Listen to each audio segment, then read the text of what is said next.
السلام علیکم ورحمۃ اللہ وبرکاتہ۔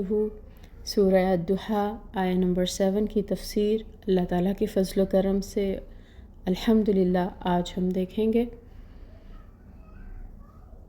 سٹارٹ کرتے ہیں۔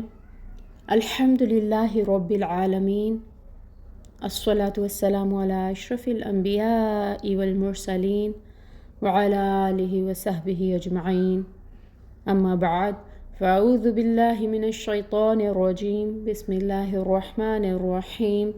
رب اشرح لی صدری ویسر لی امری واحلل عقدۃ من لسانی یفقہوا قولی، رب زدنی علما، اللہم انی اسألک علما نافعا وعملا متقبلا ورزقا طیبا، اللہم فقہنا فی الدین، اللہم بارک لنا فی اوقاتنا، اللہم ثبتنا وعند الموت بلا الہ الا اللہ، آمین یا رب العالمین۔ آیہ نمبر 7، ووجدک، اور اس نے پایا آپ کو، ضالاً، راہ بھولا، فہدا، تو اس نے رہنمائی کی، اور اس نے آپ کو راہ بھولا پایا تو اس نے رہنمائی کی۔ اب یہاں پہ راہ بھولا سے مطلب یہ ہے کہ ناواقف راہ، یعنی اللہ تعالیٰ نے آپ کو ناواقف راہ پایا تو پھر آپ کی رہنمائی فرمائی۔ اس آیہ مبارکہ کی تفسیر کو پڑھنے سے پہلے یہ بہت ضروری ہے کہ ضالاً کے مفہوم کو ہم اچھی طرح سے سمجھ لیں، جس کا روٹ ورڈ ہے ضاد لام لام۔ اب یہ ورڈ عربک لینگویج میں بہت سارے میننگز میں، مختلف معنوں میں، مختلف سینسز کے ساتھ استعمال کیا جاتا ہے۔ کس کس سینس میں، کس کس معنی میں اس کو عربی زبان میں بولا جاتا ہے، اس کو بھی ہم دیکھیں گے۔ آلموسٹ 10 to 11 کانوٹیشنز اس کے مفہوم آپ کے ساتھ میں ڈسکس کروں گی، جو مختلف تفاسیر میں ہمیں ملتے ہیں، جس میں سب سے پہلے یہ کہ دلہ کا بنیادی معنی راستہ کھو دینا یا گم کر دینا ہے۔ ٹھیک، راستہ کھو دینا یا گم کر دینا۔ مثلاً ایک شخص کسی ایسے مقام پر جا پہنچا ہے جہاں آگے یا تو راستے کا نشان ہی گم ہو جاتا ہے، یا پھر ایسا ہے کہ کئی راستے آگے نکل پڑتے ہیں، تو اب وہ وہاں پہ کھڑا ہو کر سوچنے لگتا ہے کہ کیا کرے، کدھر جائے، کون سا راستہ اپنے لیے سلیکٹ کرے۔ تو یہ والی سچویشن یعنی راستہ کھو دیا یا گم کر دینا، اس کا پہلا میننگ ہے۔ اب اسی حیرانی کے عالم میں اگر انسان کسی غلط راستے پر چل پڑے، ٹھیک ہے، مطلب آگے بہت سارے راستے نکل رہے تھے اور اس نے اپنی طرف سے تو چاہا کہ صحیح راستہ پکڑے، لیکن غیر ارادی طور پر وہ غلط راستے پر چل پڑا، تو یہاں پر میننگز ہوں گے بھولنا، ٹھیک ہے، یعنی بھول کر غلطی سے غیر ارادی طور پر وہ راستہ اڈاپٹ کر لیا، یہ اس کا دوسرا معنی ہے۔ اب ہم اس کا تھرڈ میننگ دیکھتے ہیں کہ غلط راستے پر چلنا، راہ راست سے ہٹ کر، یعنی انسان کے سامنے دونوں راستے ہوں اور وہ جان بوجھ کر غلط راستے کو سلیکٹ کر لے تو یہ گناہ ہے، جیسے غیر المغضوب علیہم ولا الضالین، یعنی ہم اللہ تعالیٰ سے دعا مانگتے ہیں کہ نہ تو ان لوگوں کی راہ دکھانا جن پر تیرا غضب ہوا، اور نہ گمراہوں کی۔ یہاں پہ الضالین جو ہے وہ گمراہوں کے لیے استعمال ہو رہا ہے، یعنی انہیں راستہ پتہ تھا لیکن انہوں نے وہ راستہ، صحیح راستہ، ہدایت کا راستہ گم کر دیا۔ اور احادیث میں یہ صراحت ملتی ہے کہ آپ صلی اللہ علیہ وآلہ وسلم نے عدی بن حاتم کو فرمایا تھا کہ مغضوب علیہم سے یہود اور الضالین سے مراد نصارہ ہیں۔ تو غلط راستے پر چل پڑنا